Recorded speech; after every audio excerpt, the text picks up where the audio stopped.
السلام عليكم ورحمة الله وبركاته. كل سنة وانتم طيبين. يا رب يكون كان عيد سعيد عليكم جميعا على أمة سيدنا محمد عليه أفضل الصلاة والسلام. النهاردة ولادي طلبوا مني إن أنا أعمل لهم كشري، واحنا عارفين طبعا إن الكشري على أيام زمان كان بيتعمل كل حاجة في حلة لوحدها وكان تقيل على القلب. بس النهاردة هنعمله بطريقة سهلة ومبسطة جدا وفي حلة واحدة. بس قبل ما نبدأ مع بعض الفيديو، لو أول مرة تمروا على قناتي، أنا اسمي رشا ودي قناتي. يا ريت ما تنسوش تدعموني بالاشتراك في القناه ولايك وشير ونفعل الجرس على الكل، ودعوه حلوه من القلب ونسمي الله.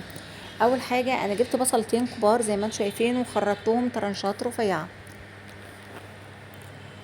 وبعدين حطيت عليهم معلقه صغيره من النشا، حجم المعلقه صغير على فكره بس الكاميرا مكبراها شويه، ونفس المعلقه نصها ملح، وقلبتهم مع بعض وفي زيت غزير في حله على النار، لان الزيت ده هنستخدمه في كل الوصفه. انا مكتره الزيت شويه لاني هستخدمه طول ما انا بعمل الكشري. نزلت بالبصل اللي انا حطيت عليه نشا وشويه ملح، ومع التقليبه لحد ما اوصل للون البني، مش المحروق، لا البني المقرمش.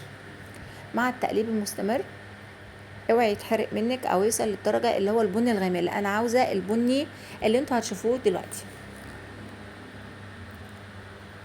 اللهم صل وسلم وبارك على سيدنا محمد وعلى اله وصحبه اجمعين. مع التقليب، وهنا انا كنت مجهزه طبق استانلس وعليه ورق مطبخ عشان لما اطلع البصل على طول انزله على الورق. هو في الاول بيبقى البصل طري شويه وبعدين بينشف بيبقى ناشف جدا، بيبرد بيبقى ناشف جدا. وهنا قربت اوصل للون اللي انا عاوزاه، وكده وصلت للون اللي احنا محتاجينه. بسم الله ما شاء الله. وطبعا بعد ما شلت البصل، ادي الزيت اللي فضل من البصل قسمته على حلتين، حله هستخدمها للصلصه، هستخدم فيها الزيت ده للصلصه، والحله التانية هكمل فيها بقيه مكونات الكشري. شايفين البصل بسم الله ما شاء الله بيتقرمش في ايدي، بيتكسر في ايدي. وهنا شويه الزيت من بتوع البصل نزلت بيهم بكوبايه شعريه، وطبعا كان في بعض فتافيت البصل كانت فاضله لسه في الزيت، بنشيلها واحده واحده. وكده وصلت بالشعريه للون اللي انا عاوزاه، وبعدين هنزل عليها بكوبايتين رز ابيض مغسول ومتصفي. ادي كوبايتين الرز، المعيار اللي انا استخدمته للشعريه، الكوبايه اللي انا حطيت بيها الشعريه هي نفس الكوبايه اللي بستخدمها طول الوصفه. وكمان بعد ما حطيت الرز مع التقليب، نزلت بكوبايه من المكرونه الحجم اللي هو الصغير اللي انتوا شايفينه ده مع التقليب برضو. وهنا العدس انا كنت غسلاه ونقعاه لمده ساعه الا ربع تقريبا، كوبايه برضو من العدس وكوبايه من المكرونه سباجيتي. وبعدين هنزل بمعلقه من الكمون، معلقه من الملح او الملح حسب التذوق مع التقليب البسيط. وبعدين نزلت بالميه المغليه، يا دوبك بس تغطي وش الرز والمكرونه ومكونات الكشري بمعنى الاصح، وتقليبه بسيطه كده عشان الملح يتوزع هو والكمون في كل الاتجاهات، واغطيه واسيبه يستوي مع بعض. وادي بسم الله ما شاء الله بعد 10 دقايق تقريبا، شايفين كل حاجه مفلفله ازاي، ولا مكرونه ولا رز ولا اي حاجه ملزقه في بعضها. وبعدين غطيته وسبته يكمل سوا على البخار. وهنا بقى في الحله التانية بشويه الزيت اللي انا استخدمتهم في البصل من قبل، نزلت بمعلقه توم كبيره لما سخنت الزيت طبعا.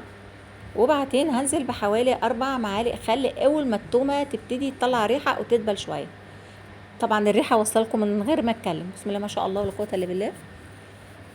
وبعدين بعد ما نزلت بالخل هنزل بعصير الطماطم اللي انا فرماها ومصفياها.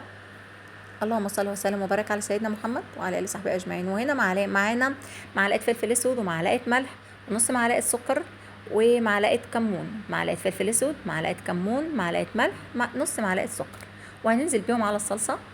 وكمان هنزل معلقه شطه ده حسب الرغبه، ومعلقه صلصه اللي هي البرطمانات اللي بتتباع في السوبر ماركت، مع التقليب واسيبها تستوي مع نفسها، تتسبك مع نفسها. وهنا هنعمل الدقة مع بعض. هننزل بمعلقتين زيت تقريبا وعليهم معلقة توم مفروم كبيرة، واول ما تدبل كده يا دوبك هنزل بحوالي نص كوباية خل، وحوالي كوباية وربع مية، ومعلقة صغيرة كمون، ومعلقة صغيرة فلفل اسود، ومعلقة صغيرة ملح، وعصرة ليمون. اول ما تغلي معانا هنطفي عليها، وكده اصبحت الدقة جاهزة معانا زي ما انتم شايفين كده، خلاص تمام. وادي النتيجة النهائية. الكشري طالع تحفه يا جماعه، بسم الله ما شاء الله، يا ريت تجربوه. هيعجبكم ان شاء الله. ويا ريت لو الفيديو عجبكم ما تنسوش تدعموني بالاشتراك في القناه ولايك وشير ونفعل الجرس على الكل. ويا ريت ما تنسوش كمان تدعموني بدعوه حلوه من القلب لو عجبكم الفيديو. والسلام عليكم ورحمه الله وبركاته.